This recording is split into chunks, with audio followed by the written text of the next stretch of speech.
Hello दोस्तों, आपका सबका स्वागत है हमारे चैनल पे। तो आज हम शुरू करने वाले हैं 10th का फर्स्ट चैप्टर रियल नंबर। तो आप अभी सोच रहे होंगे कि अभी 9th सिलेबस कंप्लीट हुआ है, अभी 10th में हम एंट्री कर रहे हैं, मैथ्स टॉपिक पे एंट्री कर रहे हैं, राइट। तो मैथ्स हम पढ़ रहे हैं तो सिर्फ मार्क्स के लिए नहीं पढ़ रहे, उसके हर एक पॉइंट का एक मीनिंग है, राइट। आप एक एक चैप्टर अगर पढ़ रहे हो तो एक एक चैप्टर्स में मीनिंग छुपा हुआ है, क्योंकि वो चैप्टर्स आपको सिर्फ टेक्निक्स या फॉर्मूलेज नहीं सिखाएगा या किस तरीके से थ्योरम सॉल्व करना है ये नहीं सिखाएगा। वो ये सिखाएगा कि उस प्रॉब्लम को किस तरीके से सॉल्व करना है, और ये प्रॉब्लम्स तुम्हें रियल लाइफ में, लाइक जब तुम 12th में जाओगे, जब तुम लाइक इंजीनियरिंग करोगे या मेडिकल करोगे, इन फ्यूचर आपका जो भी करियर रहेगा, तो वहाँ ये मैथमेटिक्स के जो कुछ फॉर्मूलेज रहते हैं, क्या रूल्स रहते हैं, वो आपको सबसे ज़्यादा इम्पॉर्टेंट रहेंगे। तो हम सिर्फ चैप्टर नहीं पढ़ेंगे, हम सिर्फ एक्सरसाइज सॉल्व नहीं करेंगे, तो हम हर एक टॉपिक को इन डिटेल में पढ़ेंगे। तो आज हम शुरू करने वाले हैं रियल नंबर। तो रियल नंबर ये हमारा 10th का फर्स्ट चैप्टर दिया हुआ है, अभी उसमें ही लिखा हुआ है रियल नंबर, मतलब वो एक रियल होना चाहिए, राइट। तो रियल नंबर मीन्स क्या? रियल नंबर को बोलने के बाद हमारे माइंड में एक विजुअलाइजेशन होना चाहिए, एक डायग्राम आनी चाहिए। वो क्या होनी चाहिए वो हम देखेंगे, लेकिन रियल नंबर एग्जैक्टली क्या है और रियल नंबर ही उसको नाम क्यों दिया गया है, तो वो हम पहले देखेंगे। जैसे कि हमारे सामने जो भी चीज़ें होती है वो हम काउंटेबल है। जैसे कि मैं अगर पूछूं कि हाँ पापा 2 पर्सन हैं, या 2 पेन है मेरे पास, या एक बोर्ड है मेरे पास, तो 1 2 3 4 ये काउंटेबल है, ये मैं गिन सकती हूँ, ये मैं देख सकती हूँ और मैं बता सकती हूँ हाँ ये इतने हैं। और जो मैं काउंट नहीं कर सकती, जिसको मैं लाइक अगर मैं कुछ ग्राम में कुछ ले रही हूँ, तो ग्राम में सपोज़ अगर मैंने सपोज़ 1/4 ग्राम अगर कुछ लिया है और उसमें अगर कुछ 20 ग्राम एक्स्ट्रा है, तो एग्जैक्टली मुझे कितना मिल रहा है, मतलब वो हाफ मिल रहा है या 1/4 मिल रहा है या 1/8 मिल रहा है। तो वो अंडरस्टैंड करने के लिए ये रियल नंबर के पॉइंट्स इम्पॉर्टेंट होते हैं। तो रियल नंबर में रैशनल नंबर आपको दिखेंगे, मतलब ये वर्ड्स आपको दिखेंगे, रैशनल, इरैशनल नंबर। तो ये एग्जैक्टली इस रिलेटेड है कि ये रियल नंबर से रिलेटेड ये सब कुछ नेमिंग है जो आपको मालूम होनी चाहिए कि इसका एग्जैक्टली मीनिंग क्या है। अगर रैशनल नंबर किसी ने बोल भी दिया तो रैशनल नंबर मतलब रियल नंबर से रिलेटेड है वो टॉपिक्स, या इरैशनल नंबर मतलब वो रिलेटेड है रियल नंबर से ये टॉपिक्स। तो आपको ये समझ में आना चाहिए कि रियल नंबर ये सिर्फ नंबर नहीं है, उसमें अनकाउंटेबल जो नंबर्स होते हैं उसको किस तरीके से अंडरस्टैंड करना है, किस तरीके से मैथमेटिशियन उसको समझते हैं। क्योंकि हर एक वैल्यू, लाइक हम ज़ीरो को भी बोलते हैं कि ज़ीरो भी हमारे लिए बहुत इंपॉर्टेंट है। ज़ीरो अगर आगे दिया किसी नंबर से तो वैल्यू बढ़ती है, राइट। तो उस तरीके से ज़ीरो का भी बहुत इंपॉर्टेंट है हमारे लाइफ में, उसी तरीके से रियल नंबर का भी बहुत इंपॉर्टेंट है। लेकिन हम इससे पहले सीखेंगे कि हिस्ट्री ऑफ रियल नंबर क्या है। तो ये चालू कब हुआ, किसने इसको इनोवेट किया और क्यों किया, ये हम देखेंगे।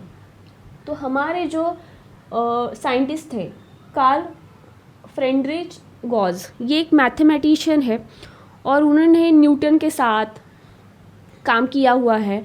उन्होंने मैथ्स के साथ साइंस में भी अपनी रिसर्च की हुई है। तो उन्होंने देखा कि रियल नंबर एक नॉर्मल रियल नंबर नहीं है, तो उसमें 2 पार्ट्स होते हैं, 2 चीज़ों से वो डिवाइड होता है। वो किस तरीके से वो हम देखेंगे। फर्स्ट उन्होंने देखा कि यूक्लिड्स एलिमेंट्स, एक यूक्लिड एलिमेंट्स उन्होंने फाइंड आउट किए। अभी यूक्लिड्स एलिमेंट्स क्या होते हैं? यूक्लिड्स एलिमेंट्स मीन्स कुछ चीज़ों को अगर मैं कुछ ले रही हूँ, मेरे पास अगर 10 पेन है, ठीक है, अगर मुझे वो 4 लोगों में डिवाइड करने हैं, तो 10 पेन को मैं 4 लोगों में कैसे डिवाइड करूँगी? वो प्रॉपर तरीके से डिवाइड नहीं होगा, क्योंकि मैं 2 तो सबको दे दूँगी 4 लोगों को, लेकिन बाकी के बच्चे 2 वो मैं किसको दूँगी? तो वो 2 बचे हुए चीज़ों को मैं किस तरीके से बांटूँगी, राइट। तो यूक्लिड एलिमेंट्स में मीन्स क्या होता है कि हम किसी भी चीज़ों को डिवाइड करते हैं। लाइक हम बोल सकते हैं कि ये थ्योरम जब था या ये एलिमेंट्स को जब इनोवेट किया, तो डिवीज़न को माइंड में रखा गया था।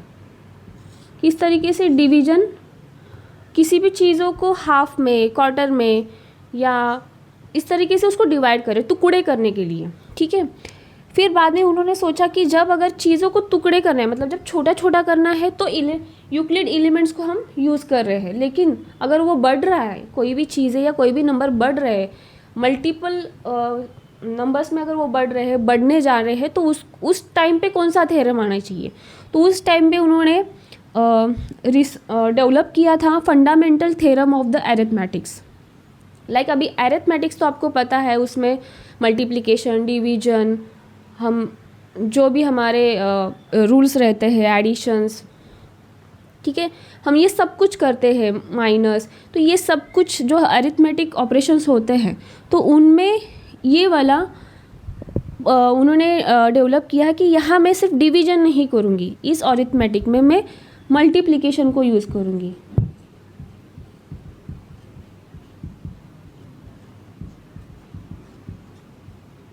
तो जो भी मेरे नंबर रहेंगे, मतलब अगर मैं कुछ भी काउंटेबल करूँ या कुछ भी मुझे चीज़ों को बांटना है या किसी को मल्टीप्लाई करना है, मुझे 2 गुना 3 गुना बढ़ाना है उस चीज़ों को, तो मैं थ्योरम इसको यूज़ करूँगी, फंडामेंटल थ्योरम ऑफ अरिथमेटिक। तो उसमें क्या होता है, डिवीजन, किसका डिवीजन करना है? तो नंबर्स का। तो यहाँ नंबर्स हम जब बोलते हैं तो उसको हम इंटीजर बोलते हैं। Like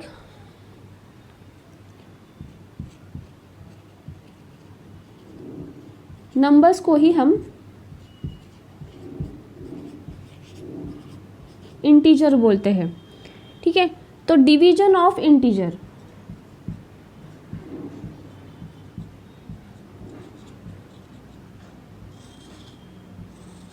and same multiplication of integer. तो अगर आपको किसी ने बोला कि इंटीजर से मल्टीप्लाई करो, इंटीजर से डिवाइड करो, तो इंटीजर मतलब क्या है? इंटीजर एक नंबर ही है जिससे हम रिलेट कर रहे हैं इस थ्योरम को, राइट। तो अभी मुझे क्या करना है, ये दोनों चीज़ों का पहले डिफरेंस समझ लीजिए। जब यूक्लिड्स एलिमेंट्स होते हैं तो हमको डिवीजन ऑफ नंबर्स करने हैं, और जब फंडामेंटल थ्योरम ऑफ अरिथमेटिक होते हैं तो हमको मल्टीप्लिकेशन का फॉर्मेट यूज़ करना है। बस ये दो ही चीज़ आप ध्यान में रखिए, क्योंकि ये बहुत इंपॉर्टेंट है कि जब यूक्लिड्स एलिमेंट्स के थ्योरम में अगर आपको कुछ क्वेश्चन पूछे हैं तो आपको इतना याद आना चाहिए कि यार डिवीजन आना चाहिए उसमें, मतलब डिवीजन मेथड यूज़ होनी चाहिए। और जब फंडामेंटल थ्योरम ऑफ अरिथमेटिक आता है तो हाँ, मल्टीप्लिकेशन साइन तो उसमें होना ही चाहिए उस कोई भी प्रॉब्लम को सॉल्यूशन करते समय, राइट। ये दो चीज़ें आपको याद रखनी है। तो ये थी हमारी हिस्ट्री ऑफ रियल नंबर, कि किस तरीके से उन्होंने इनोवेट किया है, रियल नंबर को किस तरीके से उन्होंने हमारे सामने लेके आए हैं वो, ठीक है। तो इन्होंने जब इनोवेट किया तो साल था 1777 एंड 1855 में ये पूरा मतलब उनकी जर्नी रही है रिसर्च की, मैथमेटिशियन एज ए साइंस। लेकिन उन्होंने ये डेवलप किया था हमारे लिए, और इसका हम अभी रेगुलर में यूज़ कर रहे हैं, मतलब 2026 में भी रियल नंबर का यूज़ हो रहा है।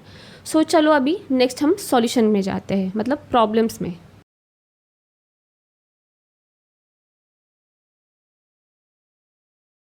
सो जैसे हमने देखा कि दो थ्योरम उन्होंने इन्वेंट किए थे, Euclid elements and the fundamental theorem of the arithmetics. तो हम देखेंगे उसमें एग्जैक्टली क्या है, ठीक है। तो हमारा फर्स्ट है यूक्लिड डिवीजन एल्गोरिदम। अभी इसमें नाम में ही उन्होंने डिवीजन लिखा है, जैसे मैंने बोला था कि इसमें डिवीजन ऑफ इंटीजर्स होते हैं, उसी तरीके से। तो यूक्लिड डिवीजन ऑफ एल्गोरिदम, अभी उसमें क्या होते हैं, जो भी नंबर्स तुम लोगों को मिलेंगे, लाइक इसमें इतना याद रखना कि दो नंबर्स तुम्हारे सामने रहेंगे, क्वेश्चन जब पूछेंगे वो यूक्लिड एल्गोरिदम के बारे में या यूक्लिड डिवीजन एल्गोरिदम क्या है एग्जैक्टली, तो solve the equation using the Euclid division algorithm. तो यहाँ आपको दो नंबर दिए होंगे, एक नंबर पे नहीं होगा ये, कोई भी दो नंबर, लाइक 30 40 20 40, मतलब ऐसे इस तरीके से बहुत सारे दो नंबर्स वो देंगे, ठीक है, जो कि एक दूसरे से डिविजिबल हो। और उसका रिमाइंडर, जैसे हमको डिवीजन पता है कि डिवीजन हम करते हैं किसी नंबर से, तो हमको रिमाइंडर मिलता ही है। तो इसमें क्या है, डिविजिबिलिटी ऑफ द इंटीजर। और इसमें एक बहुत इंपॉर्टेंट पॉइंट है कि रियल नंबर जैसे हम देखते हैं तो हमारे सामने, जैसे मैंने बोला था कि डायग्राम हमारे सामने आती है, तो वो क्या है वो हम देखेंगे।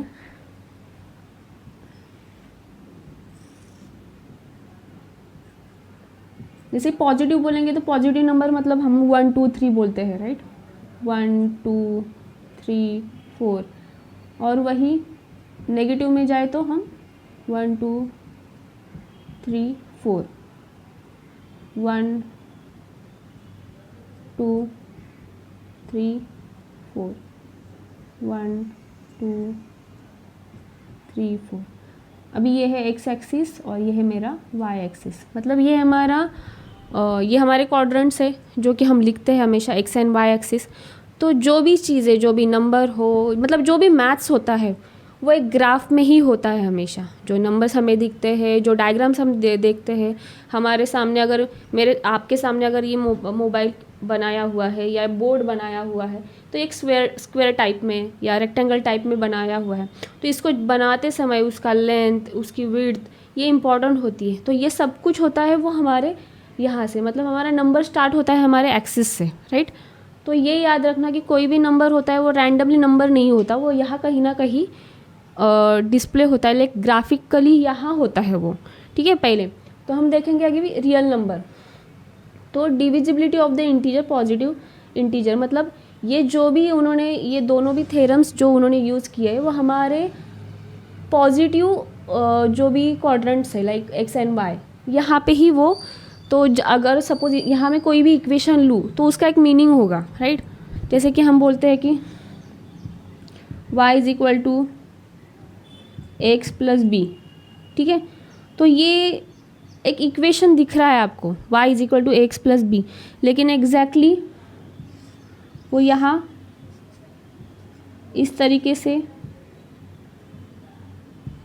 अगर मैं इसका अगर डायग्राम निकालूं तो किस तरीके से दिखेगा, जो भी होगा वो यहाँ इस तरीके से, कहीं पे भी एक लाइन स्लोप की तरह वो दिखेगी, एक स्ट्रेट लाइन होती है अगर इसकी वैल्यू ले लूँ तो इस तरीके से इस ग्राफ में वो डायग्राम डिफरेंट टाइप में वो स्ट्रक्चर होगी, ठीक है। तो हमें क्या करना है, ये समझना है कि अगर रियल नंबर देख रहे हैं तो ये जो भी हम इंटीजर के बारे में देख रहे हैं वो हमारा इस क्वाड्रेंट में सबसे ज़्यादा रहेगा हमेशा, पॉजिटिव है तो, ठीक है।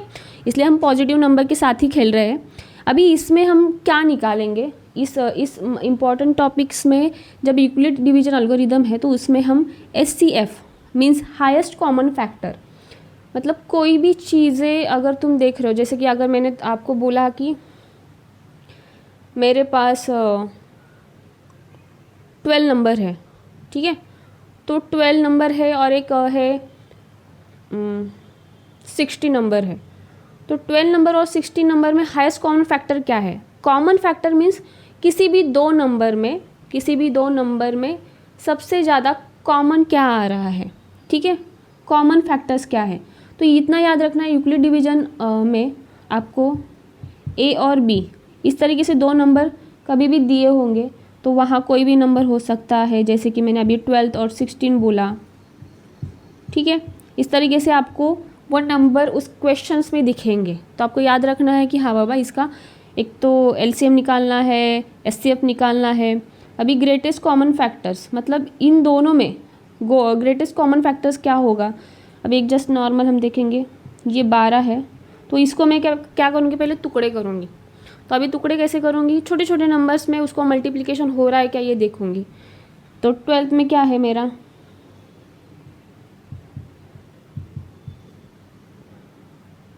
ठीक है, 16 में क्या आ रहा है। तो मैंने क्या किया, बड़ा नंबर लिया है और उसको धीरे धीरे मैं तोड़ती गई हूँ छोटे छोटे नंबर्स में। तो उस तरीके से 1 to 9 के जो भी नंबर्स रहेंगे उसमें उसको तोड़ना है, क्योंकि उससे कम नंबर तो नहीं रहेंगे, क्योंकि हमारे एक्सिस से ही 1 से स्टार्ट हो रहा है, राइट। तो इस तरीके से अभी इसमें क्या है, हाईएस्ट कॉमन फैक्टर है। हाईएस्ट कॉमन फैक्टर क्या है, ये वाला कॉमन, ये कॉमन है, ये कॉमन है और ये कॉमन है। तो जब मैं हाईएस्ट कॉमन फैक्टर बोलूँगी, मेरा SCF में निकालूंगी तो मेरा क्या होगा, 3 × 2 × 2, मतलब इसका जो भी मल्टीप्लिकेशन होगा। तो इन दोनों का SCF क्या है, 12th। तो इस तरीके से हम उसको क्या कर रहे हैं, अंडरस्टैंड कर रहे हैं। तो इस थ्योरम को इस तरीके से कैलकुलेट करना होता है। सेम अभी सेकेंड थ्योरम है हमारा fundamental theorem of the arithmetic. अभी इसमें जैसे मैंने बोला था कि मल्टीप्लिकेशन ऑफ इंटीजर्स, तो कोई भी नंबर अगर रहेंगे उसका मल्टीप्लिकेशन जो भी रहेगा उसके रिलेटेड हम ये प्रॉब्लम सॉल्व करेंगे, ठीक है। इसमें भी सेम है, पॉजिटिव इंटीजर ही होना चाहिए।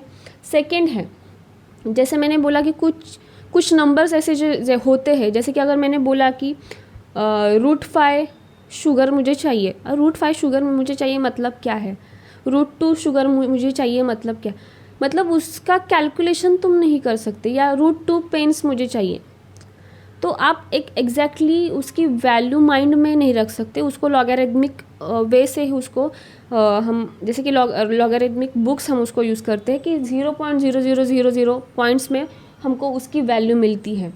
तो ये भी पॉजिटिव है, यहाँ नेगेटिव साइन नहीं है तो ये पॉजिटिव है। तो सिर्फ रियल नंबर ही नहीं रहते जो हम काउंट कर सकते हैं, ये ऐसे इरेशनल्स भी नंबर रहते हैं जो भी हमारे रियल नंबर ही है।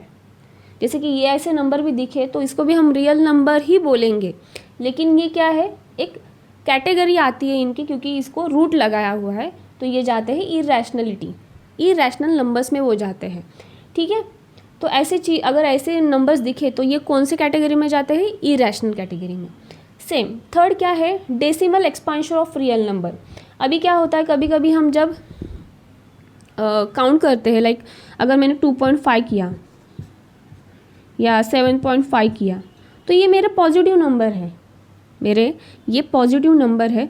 तो इसको मैं डिवाइड, बस ये होगा कि जो भी डिनोमिनेटर होगा वो कभी ज़ीरो नहीं होगा। तो ये जो भी है, ये दोनों रियल नंबर्स के जो भी थ्योरम्स है हमेशा पॉजिटिव इंटीजर ही रहेंगे, यहाँ इतना याद रखना। और यहाँ डिवीजन दिया हुआ है, अभी यहाँ पे मैंने डिवीजन बोला, यहाँ भी डिवीजन बोला, तो आप थोड़ा कंफ्यूज हो जाएंगे, यार यहाँ तो मल्टीप्लिकेशन बोला था, यहाँ डिवीजन बोला था, यहाँ इसमें क्यों लगाया हुआ है। इसमें क्या है, decimal expansion of real number. अगर कोई नंबर को एक्सपांशन करना है, जैसे कि भी बहुत बड़ा नंबर 4, सपोज अगर मैंने यहाँ 4 लिखा हुआ है, ठीक है, तो अगर मैं 4 एक रियल नंबर लिख रही हूँ तो एक तो वो इंटीजर है, फर्स्ट पॉजिटिव भी है, तो उसको मैं डिवाइड कर सकती हूँ। कौन से नंबर से मैं डिवाइड करूँगी, मैं मेरे माइंड में पहले आएगा कि हाँ मैं 2 से इसको डिवाइड कर सकती हूँ, 1 से भी डिवाइड कर सकती हूँ और 4 से भी डिवाइड कर सकती हूँ। तो मेरे माइंड में एक तो 1 आया, 2 आया और 4 आया, तो इसको मैं डिवाइड करते समय 3 नंबर से डिवाइड कर सकती हूँ। तो इस तरीके से कोई भी अगर सपोज आपको नंबर दिया है कि 360 नंबर दिया हुआ है, बड़ा नंबर दिया है, तो आपको अगर फंडामेंटल थ्योरम ऑफ अरिथमेटिक से अगर उसको सॉल्व करना है तो आपको डेसिमल ऑफ मतलब डिवीजन की मेथड यूज़ करनी पड़ेगी। लेकिन इतना याद रखना पड़ेगा कि उसको डिवाइड सिर्फ उसके फैक्टर से ही हम उसको डिवाइड कर सकते हैं, कोई अदर नंबर से डिवाइड नहीं कर सकते। ठीक है, इतना समझ में आया। सो ये था हमारा बेसिक। जैसे कि हमें फर्स्ट 1.1 एक्सरसाइज सॉल्व करनी है तो इसके लिए हमें ये 2 थ्योरम बहुत इंपॉर्टेंट है और इसकी कंसेप्ट समझनी इंपॉर्टेंट है। क्वेश्चन किस तरीके से सॉल्व करना ये इंपॉर्टेंट नहीं है, हम उसको क्यों सॉल्व कर रहे हैं ये इंपॉर्टेंट है। तो यहाँ से हम अभी एक्सरसाइज 1.1 पे चले जाएंगे। चलो, हमारे रियल नंबर्स में थ्योरम मेंशन किया हुआ है, लाइक जो भी जैसे कि अभी मैंने बोला कि कार्ल्स ने अगर ये इनोवेट किया हुआ है तो उसने एक, जैसे कि कोई भी रिसर्च होता है या कोई भी इनोवेशन होता है तो उसको एक वर्ड्स में लिखा जाता है या एक मेंशन किया जाता है डेफिनेशन के तौर पे कि बाबा ये डेफिनेशन होती है और उसके ऊपर रिसर्च किया गया है, वैलिड है, उसको वैलिडिटी मिली है गवर्नमेंट से कि हाँ ये रियल है। मतलब उस सेंटेंस को फेक नहीं बोल सकते हम, क्योंकि वो किसी ने कहा है, किसी ने लिखा है, किसी ने रिसर्च किया है, किसी ने उस पर PhD की है, सालों उस पर खर्च किए हैं अपने लाइफ के। ठीक है, तो उसी तरीके से कार्ल गॉस ने अभी जो इनोवेट किया है तो उसने थ्योरम लिखा था। तो अभी थ्योरम में क्या उसने मेंशन किया है वो वर्ड्स बहुत इंपॉर्टेंट है हमको हर एक क्वेश्चन को सॉल्व करते समय, क्योंकि अगर ये थ्योरम आप बोल सकते हो रट भी लो तो भी चलेगा या याद रखो तो भी चलेगा, क्योंकि थ्योरम में ही आधी चीज़ें लिखी हुई है। अगर थ्योरम याद आए उस टाइम पे उस क्वेश्चन को सॉल्व करते समय एग्ज़ाम के टाइम पे तो बहुत ही इंपॉर्टेंट रहेगा, क्योंकि उसमें ही आधी चीज़ें होती है। तो थ्योरम को याद रखना ये हमारा फर्स्ट मोटो रहेगा मैथमेटिक्स के, स्टार्टिंग इस चैप्टर से ही और आगे के जो भी चैप्टर्स रहेंगे, कितने भी चैप्टर्स रहो, लेकिन हर एक का एक ही मकसद रहेगा कि थ्योरम्स को याद रखना है। वो किसी भी फॉर्मेट में हो लेकिन उसका जो मेन पर्पज़ है, मेन मीनिंग है, उसको याद रखना इम्पॉर्टेंट है। वो भले कि आप बीच में इसमें से कुछ भी सेंटेंस अगर भूल जाओ, लेकिन मेन सेंटेंस है उसको याद रखना आपके लिए बहुत इंपॉर्टेंट है। तो वो क्या है हम देखेंगे। पहला थ्योरम क्या है वो हम पहले देखेंगे। थ्योरम क्या बोल रहा है, जैसे मैंने बोला कि Euclid division algorithm and fundamental theorem of arithmetic, इन दोनों का स्टडी करने के बाद उन्होंने, पहले हमारा यूक्लिड डिवीजन एल्गोरिदम था, उसके बाद उन्होंने उसके बाद उन्होंने इनोवेशन किया था फंडामेंटल थ्योरम ऑफ अरिथमेटिक। तो इन दोनों का मिला के ये थ्योरम बनाया गया है। तो every composite number can be express factorization. अभी कंपोजिट नंबर क्या है, फैक्टराइजेशन आपको समझ में आ रहा है। फैक्टराइजेशन मीन्स फैक्टर्स किए हैं उसको डिवाइड किया हुआ है, ठीक है। तो कंपोजिट नंबर मतलब बड़ा नंबर, कोई भी नंबर जिसको हम डिवाइड कर सकते हैं। लाइक अगर 12 बोल रही हूँ तो मैं इसको 6 × 2 में डिवाइड कर सकती हूँ, या 3 × 2 में डिवाइड कर सकती हूँ। मतलब छोटे छोटे टुकड़े में उसको मैं डिवाइड कर सकती हूँ। तो कोई भी composite number, every composite number जो डिवाइड हो रहा है, जो डिवाइड हो सकता है, can be express factorization as a product of prime. तो वो प्राइम नंबर हो सकते हैं and its factorization is unique. उसका जो भी फैक्टराइजेशन होगा, जो भी नंबर यूनिक होगा, उसका फैक्टराइजेशन हमेशा यूनिक रहेगा। मतलब किसी को वो कॉपी नहीं कर सकता, ठीक है। अगर मैं 4 को डिवाइड कर रही हूँ तो एक तो मैं एक में डिवाइड कर सकती हूँ, या 2 में डिवाइड कर सकती हूँ। तो उसका एक डिवाइड करने का अंदाज़ अलग रहेगा। लेकिन जब मैं 8 को डिवाइड कर रही हूँ तो वो 4 की तरह डिवाइड नहीं होगा, उसमें भी 4 आएगा लेकिन 4 की तरह वो डिवाइड नहीं होगा। उसको मैं जैसे कि 2 से डिवाइड कर सकती। मतलब जो भी फैक्टराइजेशन के जो नंबर्स रहेंगे वो सिमिलर नहीं रहेंगे किसी नंबर के साथ, क्योंकि कंपोजिट नंबर अपना एक खुद का एक अस्तित्व होता है ना, उस तरीके से होता है कि can be expressed as the product of prime and its factorization is unique apart from the order in which the prime factor occurs. उसमें कितने प्राइम फैक्टर से उसके डिपेंड ऑन होता है कि अगर मैं, जैसे कि मैंने अभी यहाँ नीचे दिया हुआ है, जैसे कि 12th है, एक एग्जांपल ले लेते हैं हम यहाँ, ठीक है। तो मैंने क्या किया, छोटे टुकड़े में मैंने 12 को 16 को डिवाइड किया है, फैक्टराइजेशन किया है। लेकिन इतना याद समझ सकते हो आप कि इसमें प्राइम नंबर भी आ रहे हैं। मतलब इवन नंबर तो है ही डिवाइड करने में। जैसे हम बोलते हैं कि डिवीजन कर रहे हैं तो इवन नंबर से डिवाइड होता है। कोई भी नंबर अगर डिवाइड हो रहा है इवन नंबर से तो हाँ बाबा उसका उस नंबर मतलब 2 से डिवाइड हो रहा है तो हाँ बाबा वो डिवीजन के इसमें है। लेकिन प्राइम नंबर से बहुत कम नंबर डिवाइड होते हैं। तो उसी तरीके से कोई भी नंबर होगा उसका यूनिक फैक्टराइजेशन होगा। ये जो भी दिख रहा है ये एक यूनिक होता है। अभी उसमें कॉमन कितने हैं, डिफरेंस कितने, वो हम देखेंगे आगे। तो थ्योरम क्या बता रहा है, every composite number can be express factorization as a product of the primes, ठीक है, and its factorization is unique. सबका अलग अलग एक तरीका फैक्टराइजेशन का होगा या नंबर्स अलग रहेंगे। अपार्ट फ्रॉम द ऑर्डर, मतलब जो भी ऑर्डर है, अभी 16 के ऑर्डर अलग है, 12 के ऑर्डर अलग है, in which the prime factor is occur. उसमें प्राइम फैक्टर आपको मिलेंगे, 2, 3 मिल सकता है, 7 मिल सकता है, कोई भी प्राइम नंबर आपको मिल सकता है उसमें, ठीक है। अभी उसमें एक नोट क्या करना है, कभी भी आप फैक्टराइजेशन करते हो या कोई भी फैक्टर्स लिख रहे हो तो वो असेंडिंग ऑर्डर, डिसेंडिंग ऑर्डर, इस तरीके से तुम लिख सकते हो। कोई दिक्कत नहीं कि बाबा हाँ मैंने इस तरीके से लिखा तो रॉन्ग तो नहीं होगा ना, मेरा मार्क्स तो नहीं कटेंगे ना, मतलब ऐसी कुछ चीज़ें नहीं होती उसमें। The prime factorization of the natural number is unique. वो एक तो यूनिक होगा, जितने नंबर है उतने ही रहेंगे। अगर इसको मुझे लिखना है तो मैं 2 × 2 × 3 भी लिख सकती हूँ, या 2 × 3 × 2 भी लिख सकती हूँ। मतलब इसका मीनिंग तो सेम ही रहने वाला है, आंसर तो 12 ही आने वाला है। तो उस तरीके से नोट ये है कि the prime factorization of the natural number is unique except for the order of its factors. जो भी ऑर्डर रहेगा उसका मीनिंग सेम रहेगा, तो आप किस तरीके से भी उसको उल्टा पुल्टा लिखोगे तो भी चलेगा, ठीक है। तो ये एक इम्पॉर्टेंट पॉइंट था इसमें। तो अभी हम इसमें देखेंगे प्राइम फैक्टराइजेशन मेथड क्या होता है, वो हम देखेंगे अभी। ये इतना समझ में आया? अगर चाहे तो ये थ्योरम लिख लो कहीं पे, जैसे तुम्हारे इम्पॉर्टेंट नोट्स रहते हैं, फॉर्मूलेज रहते हैं, तो इस तरीके से आपको अभी से ही, मतलब ये मेरा पहला लेक्चर्स है ये हमारा, तो ऐसा नहीं है कि बाबा आगे के लेक्चर्स अलग रहेंगे। जो फॉर्मेट रहेगा वो सेम ही रहेगा।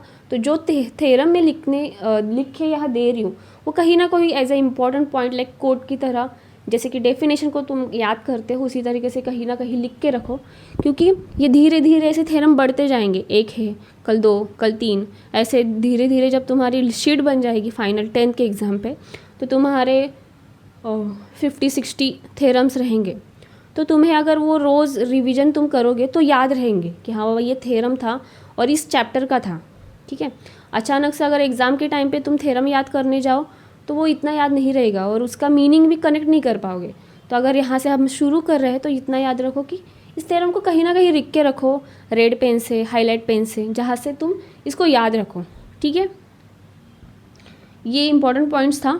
तो हम अभी क्वेश्चंस के ऊपर ध्यान देंगे कि किस तरीके से इसके फैक्टराइजेशन मेथड क्या होते हैं। तो इसको हम अभी ये प्राइम के ऊपर सब डिफरेंट लेते हैं, इसको हम प्राइम फैक्टराइजेशन मेथड जैसे सॉल्व करेंगे। उसमें एचसीएफ होता है, एलसीएम होता है। ठीक है, तो किस तरीके से होता है अभी ये तो तुम लोगों ने 9th में सीखा ही होगा कि एलसीएम कैसे निकालना है, एचसीएफ कैसे निकालना है, लेकिन अभी ये इस मेथड में है तो हम उस तरीके से देखेंगे। ठीक है, सो हमारे टॉपिक में प्राइम फैक्टराइजेशन मेथड से हमें ये प्रॉब्लम सॉल्व करने हैं। तो क्वेश्चन किस तरीके से पूछे जाते हैं वो हम पहले देखेंगे। तुम लोगों को क्वेश्चन डायरेक्ट ऐसा पूछा जाएगा, find LCM and HCF of 2 numbers. कोई भी 2 नंबर दिए जाएंगे ए बी और उसका एलसीएम एंड एचसीएफ निकालना है। तो अभी यहाँ कुछ दिया हुआ नहीं है कि कौन सा मेथड यूज़ करना है, कौन सी टेक्निक यूज़ करनी है। ठीक है, तो यहाँ तुम लोगों को खुद समझना है, खुद अंडरस्टैंड करना है। तो ये टॉपिक जो है वो अपना रियल नंबर से प्राइम फैक्टराइजेशन मेथड के थ्रू यूज़ करना है या सॉल्व करना है। सेम उसी तरीके से और एक क्वेश्चन पूछा जाता है इसी स्टाइल में है, मतलब सिमिलर वे में है, find HCM and HCF of the 6 to 12, मतलब 2 नंबर दिए जाएंगे by the prime factorization method. यहाँ उन्होंने मेंशन किया है कि मेथड यूज़ करनी है। ठीक है, यहाँ कुछ दिया नहीं है तो आप इस मेथड से भी सॉल्व कर सकते हो। तो अभी किस तरीके से इसको सॉल्व करना है हम देखेंगे। जैसे कि अभी 40 नंबर है। ठीक है, तो नॉर्मल अभी इसको क्या करना है, डिवाइड करते जाना है फैक्टर से। मुझे पता है कि 20 आएगा, उसको अगर मैं डिवाइड करूँगी तो मुझे 10 आएगा, इसको अगर मैं डिवाइड करूँगी तो ये मेरा 5 है। तो इसका मतलब इसके फैक्टर्स क्या बने हैं, 2 एंड 5। सिमिलरली अभी 56 के फैक्टर्स क्या है, जैसे कि अभी मैं 56 लिख रही हूँ, मतलब अभी जो नंबर लास्ट 0 है, मतलब 2 से डिवाइड हो रहा है, 3 से डिवाइड हो रहा है, जो आपको समझ में आता है कि बाबा उससे डिवाइड हो रहा है, उसके फैक्टर से स्टार्ट करना है। अभी 2 से हो रहा है, 2 2 ज़ा 4, 2 8 ज़ा 6, देन 2 2 ज़ा 2। ठीक है, तो इसके फैक्टर्स क्या है मेरे, 2 इंटू 2 इंटू 2 इंटू 7। ठीक है, तो ये मेरे क्या है, इन दोनों के पहले मैंने फैक्टर्स निकाले, पहले फैक्टर्स को निकालना है। अभी उसके बाद मुझे क्या करना है, LCM and HCF find out करना है। मैं यहाँ ही कर देती हूँ। अभी इन दोनों में पहले कॉमन फैक्टर्स, अभी इसमें क्या क्या है कॉमन, 2 है और मेरा 2 है। तो एचसीएफ मतलब कॉमन फैक्टर्स,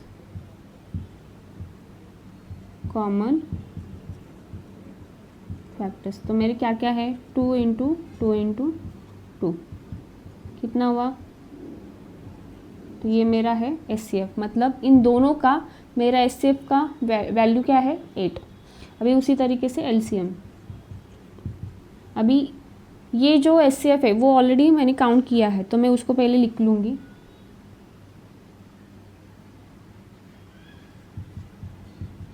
ये मेरे कॉमन वाले फैक्टर्स पहले मैंने लिख लिए। अभी बचे क्या है, जो बचे हुए ऑल, मतलब लिखा है क्या है, ऑल नंबर मल्टीप्लाई, सारे नंबर्स को मल्टीप्लाई करना है। ठीक है, और बाद बचे हुए क्या है, 5 इंटू 7। अभी इसका कितना हुआ,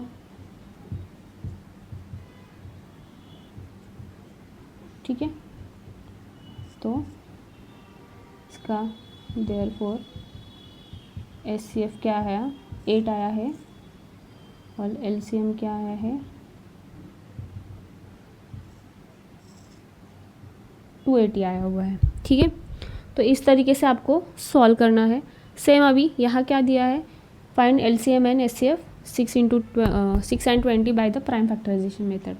अभी प्राइम फैक्टराइजेशन मेथड जब लिखा हुआ तो हम ये डायरेक्ट फार्मूला वहाँ लिख सकते हैं। ये हमारा फार्मूला है कि दोनों को तुम जितना मल्टीप्लाई करोगे तो तुम लोगों को प्रोडक्ट ऑफ टू नंबर, मतलब इन दोनों का अगर मैंने प्रोडक्ट किया, मल्टीप्लाई किया, जितना आंसर आएगा उतना ही इन दोनों का आएगा, इन दोनों को मल्टीप्लाई करने के बाद आएगा। ठीक है, तो पहले हम फार्मूला लिखेंगे। अगर ये वाला लिखा है तो क्या लिखेंगे,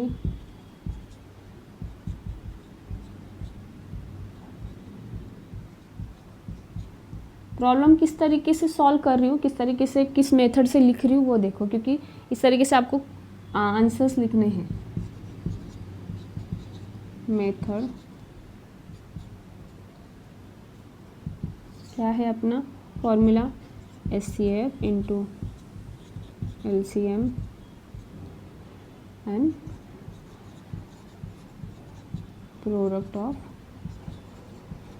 टू नंबर्स। तो पहले इसको लिखना है क्योंकि पूछा गया है मेथड से, तो मेथड जो पूछा है एटलीस्ट हमें पता होना चाहिए कि वह मेथड क्या है, तो इसका पहले फॉर्मूला लिखना है। बाकी सिमिलर जैसे ये सॉल्व किया है उसी तरीके से सॉल्व करना है, बाकी कुछ है नहीं, बस लिखते समय फॉर्मूला को लिखना है। अभी क्या हुआ है, 6 का पूछा है तो 6 का क्या है 3 × 2 और 20 का क्या आएगा,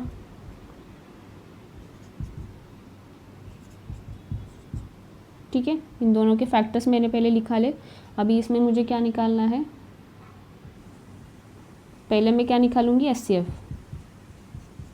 अभी सेम मतलब ये मैंने इस तरीके से निकाला है तो आप इस तरीके से ड्रॉ भी कर सकते हो, मतलब ये अंडरस्टैंड के लिए कि बाबा गलत ना हो, ठीक है। और वही 20 का कैसा निकाला मैंने, तो मेरा 2 2 5 आया, 2 2 5 आया, 3 2, मतलब ये गलती ना हो, ठीक है। कभी कभी हम भूल जाते हैं 2 बचा है 3 बचा है, बहुत अगर बड़े नंबर होते हैं तो हमारा 1-2 नंबर छूट जाता है, इसलिए ये डायग्राम निकाल के रखिए, ठीक है। HCF क्या है, अभी कॉमन फैक्टर क्या है 2, ठीक है, 2 तो मिला, तो मेरा HCF 2 ही आया हुआ है। और LCM अभी क्या आएगा, पहले कॉमन फैक्टर लिख लूँगी मैं, और बाकी बचे हुए 3 2 5, 3 2 5, कितना आंसर आया, 3 दूने 6, 2 10, 60, ठीक है। तो ये मेरा HCF है और ये मेरा LCM है। हाईलाइट ऐसे बॉक्स से करना है जब आंसर फाइनल हो तो जिससे समझ में आएगा कि हाँ बाबा ये आंसर है, ठीक है। इस तरीके से रिप्रेजेंटेशन करना है क्वेश्चन के आंसर्स को, तो समझ में आया क्वेश्चन किस तरीके से पूछे जा सकते हैं, ठीक है। ये हमारे प्राइम फैक्टराइजेशन मेथड था। हम अभी सेकंड किस तरीके से क्वेश्चन पूछते हैं वो देखेंगे, ठीक है। अभी इसमें किस तरीके से पूछा है question, find HCF and HCF of 96 × 404 by prime factorization method, hence find the LCM। अभी इसमें क्या पूछा है, पहले HCF निकालो इन दोनों का, ठीक है, जैसे हम निकालते हैं, और बाद में LCM निकालो, मतलब इन्होंने बस घुमा के पूछा है लाइट, जैसे कि हम HCM एंड HCF निकालने के लिए जैसे लास्ट टाइम इन्होंने एक सेंटेंस में पूछा था, लेकिन यहाँ क्या किया है उन्होंने बस मतलब एक अलग वे से पूछा है, मतलब पूछने का तरीका बस उनका अलग है। फाइंड HCF, उन्होंने बोला कि HCF निकालो। पहले तो हम कोई भी नंबर का क्या करते हैं, हम HCF ही निकालते हैं क्योंकि HCF कॉमन फैक्टराइजेशन होता है, ठीक है।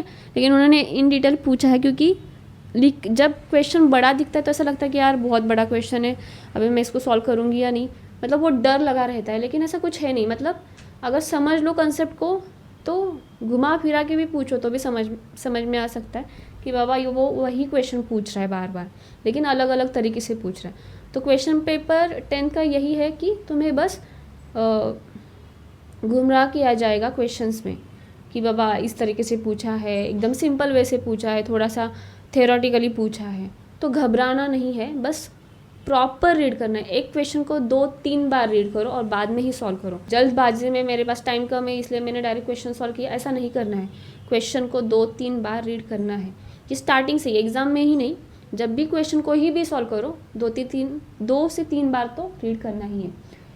Find HCF of 96 to 405 by prime factorization method, same ही है, बस उन्होंने लिखा है कि पहले HCF फाइंड करो। वैसे तो हम टेक्निकली मतलब जब क्वेश्चन सॉल्व करते हैं तो HCF ही पहले फाइंड आउट करते हैं, ठीक है। तो बस पूछने का उनका तरीका यहाँ अलग दिया हुआ है। हमारा 96 का पहले फैक्टर्स निकालेंगे हम लोग। अभी यहाँ प्राइम फैक्टराइजेशन मेथड लिखा है तो आप उसमें फॉर्मूला लिख सकते हो, क्योंकि जब ऐसा लिखा जाता है तो आप उसमें लिखो, मतलब वो जैसे कि अभी यहाँ कुछ लिखा हुआ नहीं है लेकिन यहाँ लिखा है, तो जहाँ लिखा है वहाँ एटलीस्ट तुम फॉर्मूला लिख के आओ। तो इसलिए मैंने फॉर्मूला यहाँ हाईलाइट करके लिखा हुआ है।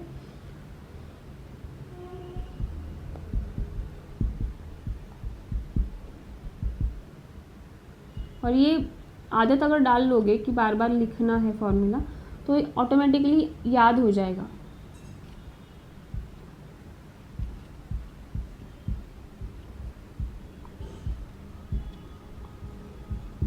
ठीक है,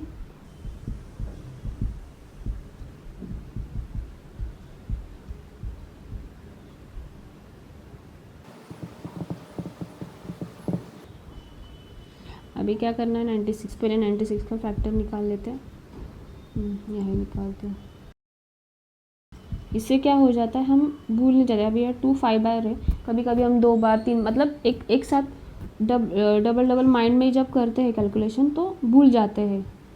तो ऐसा ना हो, गलती ना हो, इसलिए इस तरीके से तुम लिख सकते हो, ठीक है।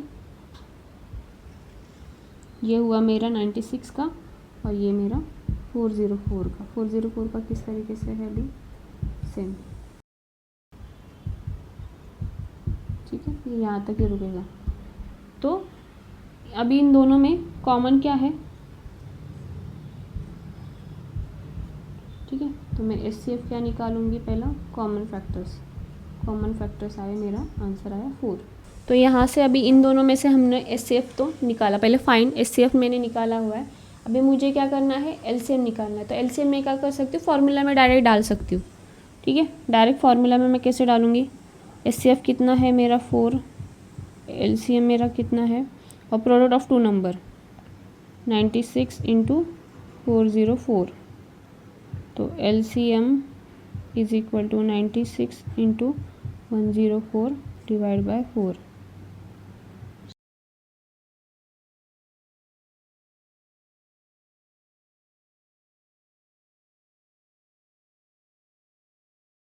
तो मेरा क्या आया 9696, ये मेरा क्या हुआ है, LCM आया हुआ है, ठीक है। इस तरीके से तुम फाइंड आउट कर सकते हो। समझ में आया किस तरीके से आंसर को फाइंड आउट करना है। अभी सेम, ठीक है। अभी यहाँ एक क्वेश्चन पूछा है, find HCF and LCM of 3 numbers दिए हैं यहाँ। तो 3 नंबर, कभी कभी 4 नंबर, मतलब डिपेंड वो कैसे क्वेश्चन पूछते हैं उसके ऊपर। तो अभी यहाँ मुझे तीनों नंबर का फैक्टर्स निकालना है। तो पहले हम निकालेंगे 6 का, ठीक है, 72 का नहीं आ सकता, तो इसका फैक्टर्स क्या हुआ है, 2 इंटू 2 इंटू 2 इंटू 3 इंटू 3, ठीक है। अभी मेरा 120 का फैक्टर्स सेम उसी तरीके से निकालना है। अभी इसमें क्या निकालना है, पहले HCF। अभी इसमें पहले कॉमन क्या है देखते हैं, 2 कॉमन है, ठीक है, और एक 3 कॉमन है। तो ये दो चीज़ें कॉमन है, 2 एंड 3। तो मेरा HCF क्या है, अभी मुझे क्या निकालना है, LCM। पहले ये 2 इंटू 3 में पहले एज इट इज़ लिख लेती हूँ, क्योंकि ये ऐसे कि LCM में ऑलरेडी HCF आता ही है। अभी बचे हुए क्या है, अभी यहाँ कॉमन क्या है, 2 यानी 2, तो मैं दोनों को एक बार ही लिखूँगी, 2 इंटू 2, ठीक है। इन दोनों को पहले एक ही बार लिखूँगी, और बाकी बचा हुआ अभी क्या है, 3 एंड 5। मेरा LCM कितना है, 360। ठीक है, इस तरीके से आप एलसीएम फाइंड आउट कर सकते हो। ठीक है, अभी जो नेक्स्ट क्वेश्चन है वो थोड़ा थ्योरेटिकली है और उसमें कुछ 2 नंबर्स दिए नहीं होंगे, तो आपको समझ में नहीं आएगा कि वो प्राइम फैक्टराइजेशन मेथड ही है या नहीं। बस क्वेश्चन को थोड़ा सा उन्होंने ट्रिकी वे से पूछा गया है, तो वो वाले क्वेश्चंस मे बी 5 मार्क्स के लिए या 10 मार्क्स के लिए आ सकते हैं, क्योंकि ये थ्योरेटिकली या थ्योरी बेसिस पर है, थ्योरम के ऊपर डिपेंडेंट है, तो वो वाला क्वेश्चंस हम भी देखेंगे। सो हम ये क्वेश्चन प्राइम फैक्टराइजेशन मेथड के ऊपर ही है, लेकिन पूछा गया है एज ए थ्योरी की टाइप में।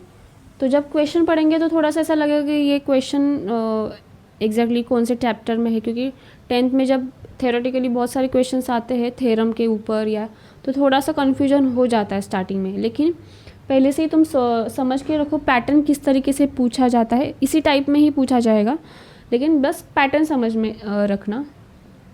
Consider the number of 4n where n is a natural number. n जो भी 4 जो भी उसकी डिग्री है, ठीक है, 4n है, तो n is a natural number. Check whether there is any value of n for which ends with the digit 0। अभी डिजिट 0 कब होगा, जब वो डिवाइड बाय 5 या 0 से होता है, राइट।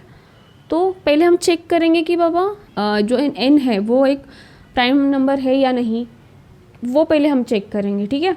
तो उसके लिए पहले क्या करना पड़ेगा, पहले हमें देखना पड़ेगा कि 4n, अभी 4n क्या है, तो 2n है, ठीक है। तो इसका अगर मैं फैक्टर्स भी करूं तो 2 है, तो इतना है कि वो एक तो अगर मुझे डिजिट 0 रखना है तो एक तो मुझे डिवाइड बाय मतलब उसका एक प्राइम फैक्टर होना चाहिए 5, तो मैं लिख सकती हूँ।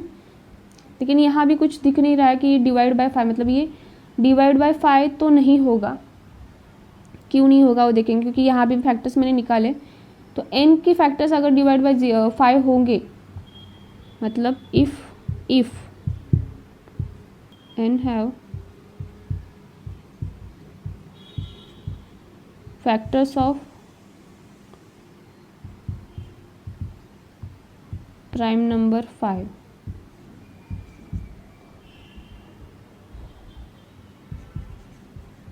देन ये जो भी होगा, जो भी n की वैल्यू रहेगी वो डिजिट 0 से वो एंड होगी, क्योंकि उसका फैक्टर्स तो प्राइम होना चाहिए 5, नहीं तो 0 तो अभी मैं लिख नहीं सकती क्योंकि प्राइम नंबर n है, नेचुरल नंबर है, ठीक है। If n have the factors of the prime number 5, then you can say 4n ends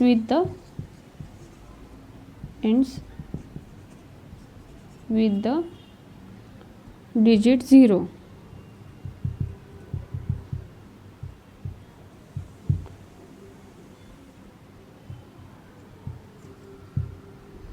but here अभी यहाँ कितना भी अब हम फैक्टराइज करें तो 5 तो नहीं आ रहा है, 2 ही आ रहा है हमें, ठीक है। बट हमारा अभी जो थ्योरम है, थ्योरम को यहाँ लिखना है, but as per fundamental theorem of arithmetic,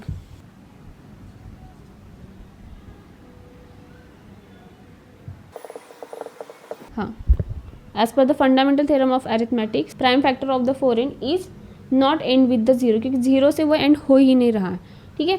तो ये 2 लाइन इंपॉर्टेंट है कि उसको पहले देखना है कि वो 0 से एंड हो रहा है या नहीं, 5 से या 0 से। अगर नहीं हो रहा है तो हमारा जो मेथड है, जो भी थ्योरम है, क्या थ्योरम है हमारा, the fundamental theorem of arithmetics, उससे क्या डिस्प्ले हो रहा है, क्या अंडरस्टैंड हो रहा है कि बाबा वो डिवाइड नहीं होगा, ठीक है। ये 2 लाइन उसमें इंपॉर्टेंट है मेंशन करना। तो उसी तरीके से आपको क्वेश्चन पूछे जाएंगे, या 4n होगा, 7n होगा, कुछ भी हो सकता है, बस देखना है कि उसके पहले फैक्टर्स निकालने हैं आपको इसी तरीके से। अगर उसमें आ रहा है 0 आ रहा है, 5 आ रहा है, या जो भी आ रहा है, तभी वो फैक्टर्स उसमें मेंशन रहेगा, ठीक है। तो इस तरीके से क्वेश्चन पूछे जाएंगे। तो इस लेक्चर को आप देख के फर्स्ट एक्सरसाइज 1.1 को आप सॉल्व कर सकते हो। इसमें कोई भी दिक्कत आई आप कमेंट्स सेक्शन में उसको मेंशन करना, कमेंट्स करना कि ये समझ में नहीं आ रहा है, इसमें कुछ डाउट्स हैं, ठीक है, क्योंकि इसी 5 क्वेश्चन के ऊपर पूरा एक्सरसाइज डिपेंड है, ठीक है। Thank you for your time, thank you.